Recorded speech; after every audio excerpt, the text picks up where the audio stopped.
అన్న ఏంది అంటే ఉన్న విగ్రహాన్ని తీసేయడం అంటే ఇక్కడ గుట్ట మొత్తం తీసేయడం వేరే ప్రభుత్వం కబ్జా చేసేటువంటి ప్రయత్నం ఏమైనా జరుగుతుంది అనుకోవచ్చా? ఇప్పుడు మీరు చూస్తున్నారు, మీకు అనిపించింది ఎట్లా ఉంటది? సేమ్ అంటే మామూలుగా గుడి స్థలము, గుడి అక్కడ శివాలయం ఉంది, శివాలయం దానికి ప్లేస్ లేదు, హనుమాన్ టెంపుల్ ఉన్నది, ఇదంతా ఖాళీ జాగా, టెంపుల్కి సంబంధించింది. పట్టాలో కూడా ఇప్పుడు శ్రీ భక్తాంజనేయ స్వామి దేవస్థానం 23 సర్వే నెంబరు 5 ఎకరాల 10 గుంటల భూమి చూపిస్తుంది. ఎవరైనా చెక్ చేయించుకోవచ్చు, చెక్ చేసుకోవచ్చు, వాళ్ళు కూడా చూడొచ్చు. 5 ఎకరాల 10 గుంటల భూమికి ఉన్న గుడి పక్కకు ఆనుకొని ఉన్న స్థలం ఇదే ఇక గుడికి సంబంధించి.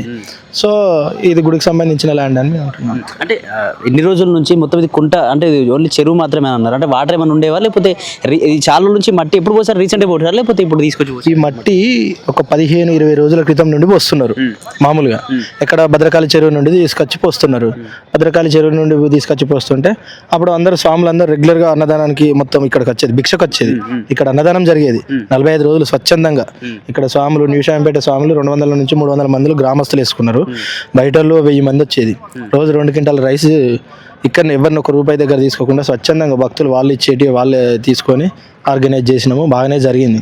మట్టి వస్తుంటే సరే బాగానే జరుగుతుంది కదా, స్వాములకు మంచిగా అవసరం అవుతుంది, మంచిగా అటు ఇటు అన్నదానానికి కొంచెం కంజెస్టెడ్ ఉంటుంది. ఒకటేసారి అంతమంది స్వాములు వచ్చేసరికి ఎండాకాలం వాళ్ళు పాపం వెయిట్ చేయలేకపోతారు.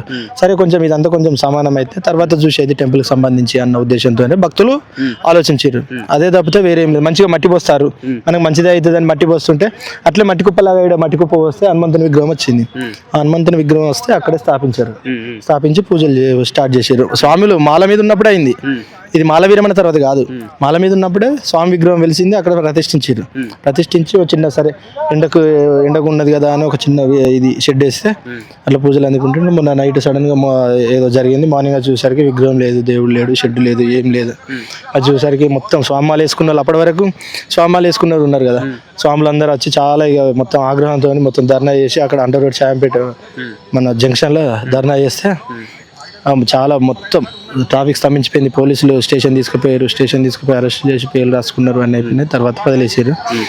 ఇప్పుడు ఆలోచించేది ఏమంటే కలెక్టర్కి పోయి వినతి పత్రం ఇచ్చి మరి ఇట్లా టెంపుల్ ప్లేస్ మరి ఏం చేస్తారు అని అడుగుదాం అన్నట్టు ఉన్నది. అంటే ఎవరైనా ఎమ్మెల్యేని కావచ్చు, ఏరియా సంబంధించిన అధికారులు ఏమైనా మాట్లాడే ప్రయత్నం చేసి ఇట్లా జరిగింది అంటే భూమి కబ్జా చేసే ప్రయత్నం ఏమైనా జరుగుతుందా, అసలు ఏంటి అని చెప్పి మీరు అడిగారా? వాళ్ళు ఏం చెప్తున్నారు?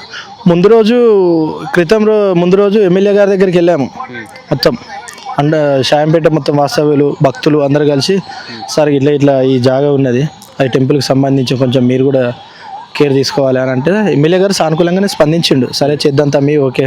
ఎమ్మెల్యే గారు, కార్పొరేటర్ గారు, మామిళ్ళ రాజు గారు, శివన్న, మోహన్ రావు గారు, వీళ్ళు ఊరు పెద్ద మనుషులు అందరం కలిసి పోయి మొత్తం నాయకులు పార్టీలకు అతీతంగా ఒక్కొక్క పార్టీ అని కాకుండా అన్ని పార్టీల వాళ్ళు అందరం పోయి ఎమ్మెల్యే గారికి వినతి పత్రం ఇచ్చి సార్ సో అండ్ సో ఇది ల్యాండ్, ఇది గుడికి సంబంధించింది, మీరే అక్కడ అంతా మరి కొంచెం వేరే కూడాకు సంబంధించి వాళ్ళ అధికారులు వస్తారు, చెక్ చేస్తారు రోజు, కొంచెం దీన్ని మనకు టెంపుల్కి సంబంధించి మీరు ఉండేటట్టు చూడరు అని అంటే ఎమ్మెల్యే గారు సానుకూలంగానే స్పందించిండు. తర్వాత మరి ఏమైందో తెలియదు. అంటే ఎందుకు మళ్ళీ పోలీసులను పెట్టడం, ఇక్కడ రానివ్వకపోవడం అంటే మళ్ళీ ప్రొటెస్ట్ చేస్తారని భయమా, లేకపోతే ఈ గుట్టను తవ్వేస్తుంటే చూస్తారనేటువంటి ఏమైనా జరగబోతుందా?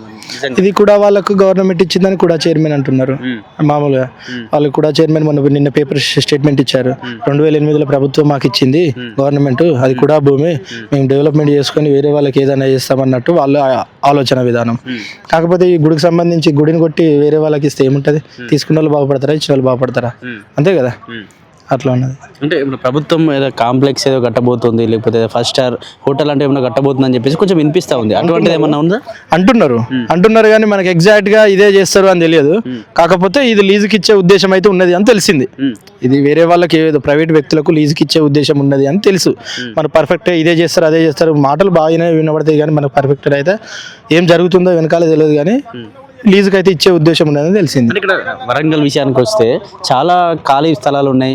అక్కడ ఏదైనా 5 స్టార్ హోటల్స్ కాకపోతే ఏదైనా కట్టుకోవచ్చు, ప్రభుత్వం ఆధీనంలోకి తీసుకొని ఏమైనా చేయొచ్చు. ఎందుకు ఈ టెంపుల్ల పైన ఎందుకు ఈ ప్రభుత్వం అసలు ఎందుకు అంత కోపాన్ని చూపెడుతుంది అనుకోవచ్చు? టెంపుల్ల పైన, టెంపుల్ భూముల పైన, ఈ టెంపుల్ స్థలాల పైన. గుడిని కొట్టి గుళ్ళే దేవుని కొడితే ఏం రాదు. ఏదైనా ఇప్పుడు దేవుడు ఇవాళ కాకుండా రేపైనా చూస్తాడు. కర్మ ఫలితం అనేది ఎవరైనా అనుభవించక తప్పదు. మీరైనా నేనైనా ఇది చేసే వాళ్ళైనా దేవుడిని కొడితే అసలే రాదు. అది వాళ్ళు ఎందుకు కోసం చేస్తారో అది వాళ్ళ ఆత్మ పరిశీలన చేసుకోవాలి. ఎవరిని మనం ఇప్పుడు విమర్శించేది లేదు, పొగిడేది లేదు. ఎవరు మన మామూలుగా ఇప్పుడు వాళ్ళైనా ఏం పెట్టేది లేదు, వీళ్ళైనా ఏం పెట్టేది లేదు. స్వచ్ఛందంగా వచ్చినా దేవుని కోసం వచ్చినా దేవుని కోసం పోరాడుతున్నాం అంతే. ఇది ఇట్లా చేస్తే ఎవరు బాగుపడరు. ఈ అధికారులైనా నాయకులైనా దేవునికి సంబంధించిన దేవునికే ఉంచాలి. దాన్ని కొట్టి ఇంకొకటి తీసుకున్నోడు బాగుపడతారా?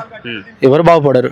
ఇట్లా ప్రభుత్వానికి మీరు ఏం చెప్పాలనుకుంటున్నారు? దేవాదాయ శాఖ కావచ్చు, ప్రభుత్వానికి మీరు ఈ టెంపుల్కి సంబంధించి ఏం చెప్పుకోవాలనుకుంటున్నారు? ఈ టెంపుల్కి సంబంధించిన భూమి దేవునికి సంబంధించిన భూమి దేవునికి చెందేలా ఉండాలి అంతే. ఏ ప్రైవేట్ వ్యక్తులు రావద్దు, ప్రభుత్వ వాళ్ళు రావద్దు. దేవుడే. ఎవరైనా అధికారులు ఇవ్వాలంటారు, రేపు పోతారు. ఈ నాయకులైనా ఇవాళ ఉంటారు, రేపు పోతారు. పదవి ఎవరికైనా ఎప్పుడు శాశ్వతం కాదు, మీకైనా ఎవరి కోసమైనా. అందుకు దేవుడే ఎప్పుడు శాశ్వతం. దేవుని భూమి దేవునికే చెందాలి, దేవుని గుడి దేవునికే చెందాలి. దేవుడు ఎప్పటికైనా శాశ్వతం. దేవునితోనే ఆటలద్దు దయచేసి. అందరికి అధికారులకైనా నాయకులకైనా కోరేది దేవునితోనే ఆటలద్దు. దేవుని భూమి దేవునికి అప్పచెప్పండి. ఇప్పటికైనా మంచిపోయింది ఏం లేదు.